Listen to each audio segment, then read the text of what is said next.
So what's the difference between guilt and shame?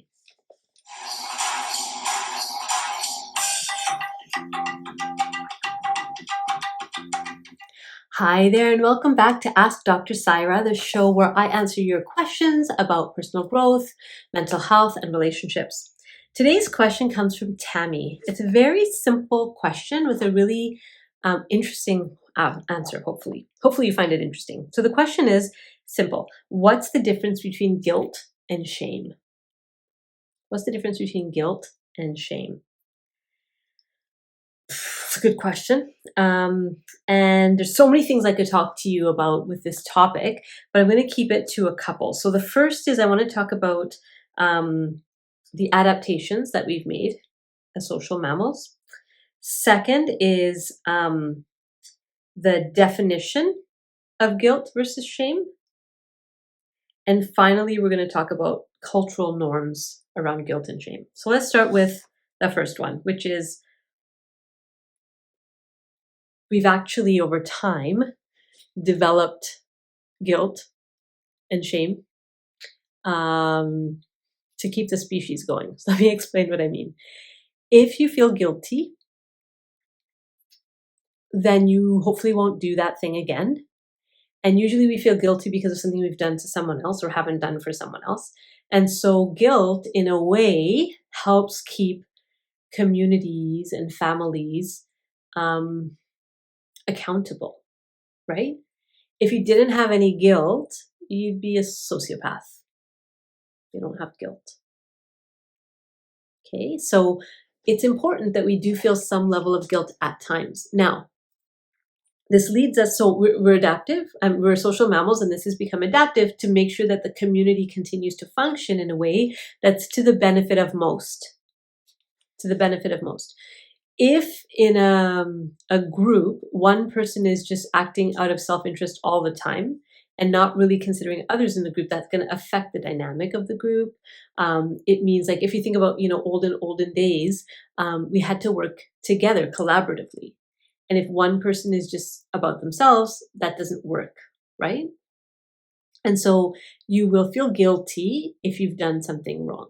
It's a natural response. And this moves us to the second question, which is the definition of guilt versus shame. So guilt is, I did something wrong. Okay, I made a mistake. I did something wrong. I did something that makes me not feel good about myself. Like this is not me. This is not what I want to do. Shame is, there's something wrong with me. I am wrong. There's a difference. Guilt, I did something wrong. That's about then reparation, reconciliation, repair, because I made a mistake. I feel bad about making a mistake. Shame is, there's something deeply wrong with me and I am ashamed of myself. It's different. Do you feel the difference? Do you feel the difference between the two?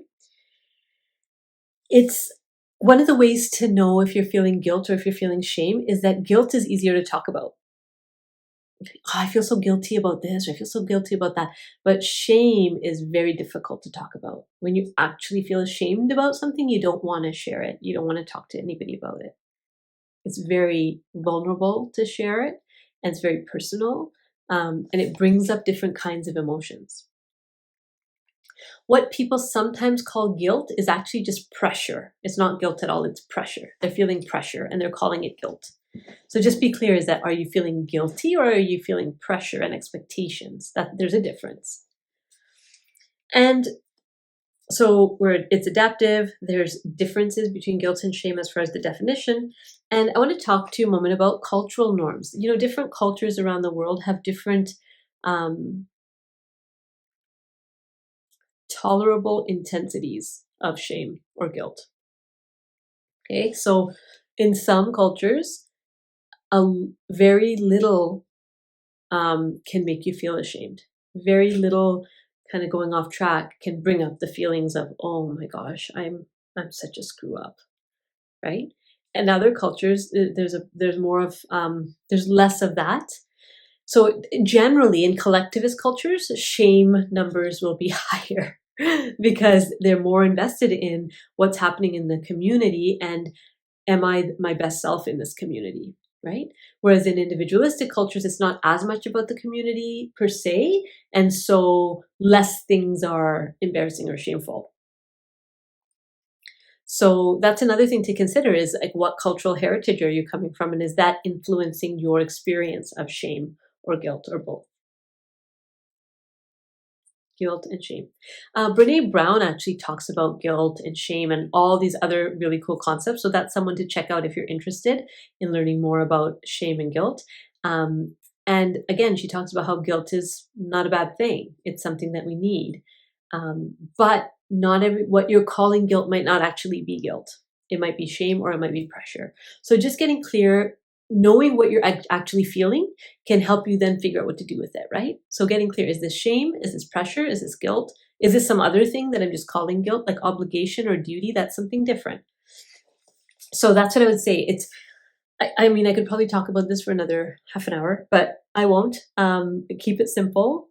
Guilt is adaptive and shame is not, because shame doesn't allow us to contribute to the group, right? Shame isolates us. And shame is harder to talk about than guilt. And depending on our cultural context, we'll have different experiences of the intensity that we have when we're going through guilt or shame.